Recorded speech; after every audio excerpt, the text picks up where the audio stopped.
வணக்கம். நான் விஆ டியூஷன் ரேவதி மீனால் பேசுகிறேன். எல்லாரும் எப்படி இருக்கீங்க?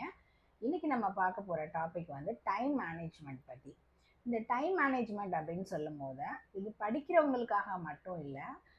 ஒரு ஜாபுக்கு போகிறோம், இல்லை ஒரு ப்ராஜெக்ட் நம்ம முடிக்கணும் அப்படின்னா வந்து ஒரு மாதிரி ஹெக்டிக்காக இருக்குது. எனக்கு ப்ராஜெக்டில் வந்து எனக்கு டெட்லைன் கொடுத்துருக்காங்க. ஆனால் வந்து அதை நான் நினச்சிக்கிட்டே இருக்கிறேன். ஆனால் என்னால் அந்த டெட்லைனை மீட் பண்ண முடியுமா அப்படின்னு எனக்கு ஒரு பயமாக இருக்குது. நான் ஒரே டென்ஸ்டாக இருக்கேன் அப்படின்றது. இல்லை எக்ஸாம்ஸ் டைம் டேபிள் கொடுத்துட்டாங்க அப்படின்னா ஸ்டூடெண்ட்ஸ்க்கு மத்தியில் வந்து பார்த்திங்கன்னா ஒரு விதமான டென்ஷன். சில பேர் வந்து ரொம்ப வந்து ஃப்ரீயாக அந்த டைம் டேபிள் கொடுத்தாலுமே வந்து அந்த ஸ்டடி ஃப்ரீக் மாதிரி உள்ள ஸ்டூடெண்ட்ஸ் வந்து என்ன பண்ணுவாங்க அப்படின்னா அதே யோசிச்சுக்கிட்டே இருப்பாங்க. ரொம்ப ஃப்ரீயாக இருக்க ஸ்டூடெண்ட்ஸ் வந்து அதை பற்றி கவலையே பட மாட்டாங்க. அந்த கவலையே பட மாட்டாங்கன்றவங்களை பற்றி நம்ம நெக்ஸ்ட் இதில் பார்க்கலாம். இன்னைக்கு வந்து என்னன்னா டைம் மேனேஜ்மெண்ட் அப்படின்னு நான் சொல்லும் போது, இப்போ வந்து ஒரு எக்ஸாம் வந்து 2 ஹவர்ஸ் தான், 2.5 ஹவர்ஸ் தான் சொல்லும் போது நமக்கு படிக்கிற ப்ரிப்ரேஷன் டைமே நம்ம வந்து அதை எப்படி நம்ம பிரித்து படிக்கணும். நம்ம உட்காந்து அட்டஸ்ட் வச்சா 2 மணி நேரம் 3 மணி நேரம் நம்ம படிக்கணும்னா அது நம்மளால முடியுமா அப்படின்ற ஒரு இதுக்கு தான் வந்து நான் இன்னைக்கு ஒரு டெக்னிக் சொல்லி தர போகிறேன். இது வந்து 1980ஸ்லேயே வந்த டெக்னிக் தான். இது பேர் வந்து போமோடோரோ டெக்னிக். இது வேற ஒன்றும் இல்லை. 1980ஸ்ல வந்து ஸ்டடீஸ்க்காக இதை பண்ணவே இல்லை. ஆக்சுவலாக வந்து அப்போல்லாம் வந்து பார்த்திங்கன்னா நிறைய எக்யூப்மெண்ட்ஸ்லாம், கிச்சனுக்கு தேவையான எக்யூப்மெண்ட்ஸ்லாம் அப்போல்லாம் வந்து அவைலபிளாக இருந்திருக்காது, அப்படி தானே? அதனால் அப்போ வந்து அந்த குக்கிங் மெத்தடை வந்து ஈஸியாக ஆக்கிறதுக்காகவும், அந்த டாஸ்க் வந்து ரொம்ப பெருசாக இல்லாமல் இருக்கணும், நம்ம வந்து பெரிய மலைப்பாக தெரியாமல் இருக்கணும் அப்படின்றதுக்காகவும் தான் இந்த டெக்னிக் வந்து ஃபாலோ பண்ண ஆரம்பித்தாங்க. இது வேற ஒன்றுமே இல்லை. இந்த டெக்னிக்கு எந்த எக்யூப்மெண்ட்ஸும் தேவையில்லை.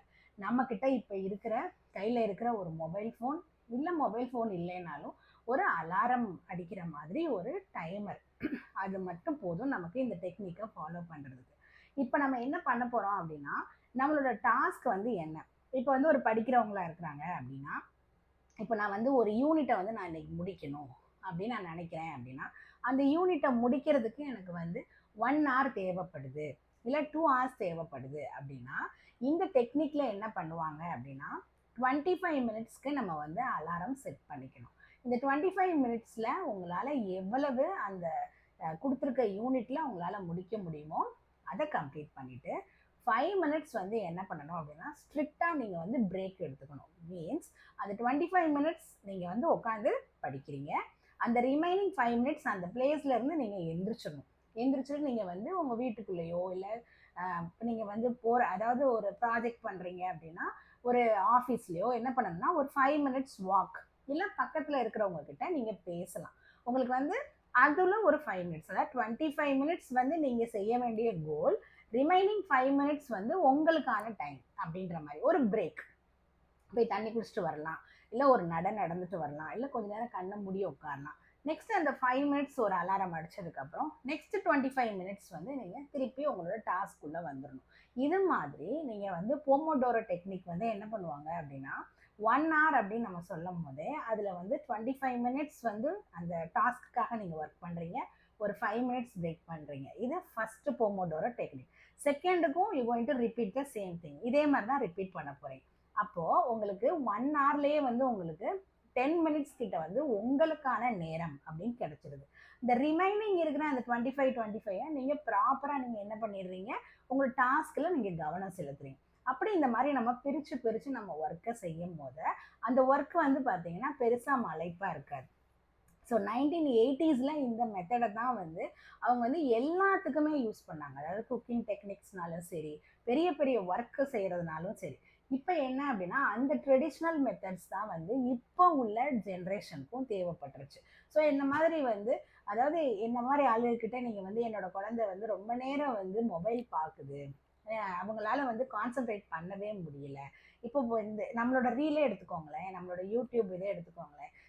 என்னோட ஃப்ரெண்ட்ஸ்லாம் சில பேர் சொல்கிறாங்க, மேம் உங்களோட வீடியோஸ்லாம் நல்லா இருக்குது, ஆனால் நீங்கள் வந்து கண்டென்ட்டை வந்து நீங்கள் 10 மினிட்ஸ்க்குள்ளேயே கொண்டுட்டு வாங்க, இல்லை 5 மினிட்ஸ்க்குள்ளேயே கொண்டுட்டு வாங்க.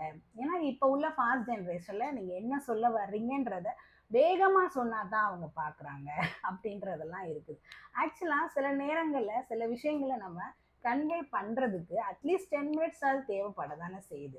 அப்போது அவங்களுமே என்ன ஃபாலோ பண்ணணும், அதாவது நம்மள மாதிரி பெரியவங்களுமே என்ன ஃபாலோ பண்ணணும் அப்படின்னா போமோடோரோ டெக்னிக்ஸ் ஃபாலோ பண்ணி தான் நம்மளுடைய ஒர்க்கை செய்கிற மனநிலைக்கு இப்போ நம்ம வந்துட்டோம். ஏன்னா நம்ம மொபைல் போகிற ஸ்பீடுக்கு, அந்த மொபைலில் அந்த வைஃபை கனெக்ஷன்லையோ இல்லை மொபைல் டேட்டாலேயோ ஒரு விஷயத்தை நம்ம வேகமாக பார்க்குறோம். அந்த பார்க்கும் போதே அது பிடிக்கலன்னா நெக்ஸ்ட் இதுக்கு நம்ம ஸ்க்ரால் பண்ணிட்டு போயிடுறோம். அப்போ நம்மளுடைய பிரெயின் ஆக்டிவிட்டிஸ் வந்து அந்த ஸ்பீடுக்கு வந்து நம்மளுடைய எப்படி சொல்றோம்னா நம்ம ஆக்டிவிட்டிஸ் வந்து பார்க்கறதுக்கு அந்த ஸ்பீடு ஓகே, பட் செயல்படுத்தும் போது அதே ஸ்பீடில் நம்மளால செய்ய முடியாது. ப்ளஸ் எல்லா விஷயம் நம்ம செய்ய போகிற நம்ம படிக்க போகிற எல்லா விஷயமே நம்மளுக்கு பிடிக்கும் அப்படின்லாம் நம்ம சொல்ல முடியாதுல்ல. பிடிக்குதோ பிடிக்கலையோ இந்த குரூப் நம்ம எடுத்துட்டோம், இந்த இது நம்ம எடுத்துட்டோம். இப்போ ஃபார் எக்ஸாம்பிள் ஒரு அதில் 5 யூனிட்ஸ் இருக்குது இந்த சப்ஜெக்ட்டுக்கு அப்படின்னா, அந்த 5 யூனிட்ஸ் எனக்கு 2 யூனிட்ஸ் தான் வந்து எனக்கு பிடிக்குது, மீதி 3 யூனிட்ஸ் எனக்கு பிடிக்கல அப்படின்னா அது நம்ம மொபைலில் வர ஸ்க்ரீன் மாதிரி அதை தள்ளிட்டு போயிட முடியாது. நம்ம அந்த 5 மினிட்ஸ், அதாவது அந்த 5 யூனிட்ஸையுமே நம்ம வந்து என்ன பண்ணி தான் ஆகணும், நம்ம அப்சர்வ் பண்ணி தான் ஆகணும். நம்ம அதை கிராஸ் பண்ணி அதுக்குரிய கொஸ்டினுக்கு தானே நம்ம ஆன்சர் எழுத வேண்டியதாக இருக்குது. அதனால நம்ம எல்லாருமே வந்து நம்மளுக்கு பிடிச்ச காரியத்தை செய்கிறோமோ இல்லை பிடிக்காத செய்கிறோமோ, பட் நம்மளுடைய கோல் வந்து ரீச் பண்ணுறதுக்காக நம்ம என்ன பண்ணிடலாம் அப்படின்னா, நம்ம வந்து இந்த டெக்னிக்கை ஃபாலோ பண்ணி நம்மளுடைய டாஸ்க்கை வந்து 25 மினிட்ஸ் ஒன்ஸ் பிரேக் பண்ணி நம்ம செஞ்சுட்டு ஒரு 5 மினிட்ஸ் இது மாதிரி நீங்கள் கன்சிக்யூட்டிவாக 4 போமோடோரோ அந்த டெக்னிக்கை ஃபாலோ பண்ணீங்க அப்படின்னா, ஃபஸ்ட்டு 25 மினிட்ஸ், நெக்ஸ்ட் ஒரு 5 மினிட் வந்து உங்களுடைய rest time, then again 25 minutes, இப்படி அந்த மொத்தமாக 2 ஹவர்ஸ்லேயே உங்களுக்கு வந்து எவ்வளோ நேரம் கிடைச்சிருது. நீங்கள் வந்து 5, 10, 15, 20 மினிட்ஸ் வந்து உங்களுக்கான நேரமே கிடைச்சிடுது. ஸோ 2 ஹவர்ஸ் நீங்கள் ஒர்க் பண்ணீங்க அப்படின்ற அந்த இதே தெரியாத அளவுக்கு 20 மினிட்ஸ் நீங்கள் வந்து உங்களுக்கு பிடிச்ச விஷயம் செய்யறதுக்காக ஸ்பெண்ட் பண்ணீங்க அப்படின்னு சொல்லி நம்மளுடைய பிரெயினை வந்து நம்ம என்ன பண்ணிடலாம், நம்ம வழிக்கு கொண்டுட்டு வந்துடலாம். ஸோ இந்த மாதிரி நீங்கள் ஃபர்தராக நம்மளுக்கு உங்களுக்கு என்ன மாதிரி டெக்னிக்ஸ்லாம் யூஸ் பண்ணி நம்மளுடைய ஒர்க்ஸ் எல்லாம் வந்து நம்ம இன்னமுமே ரிலேபிளாக ஃபாஸ்ட்டாக எப்படி செய்யலாம் அப்படின்னு சொல்லிட்டு ஃபர்தர் வீடியோஸில் நம்ம பார்க்கலாம். தேங்க்யூ.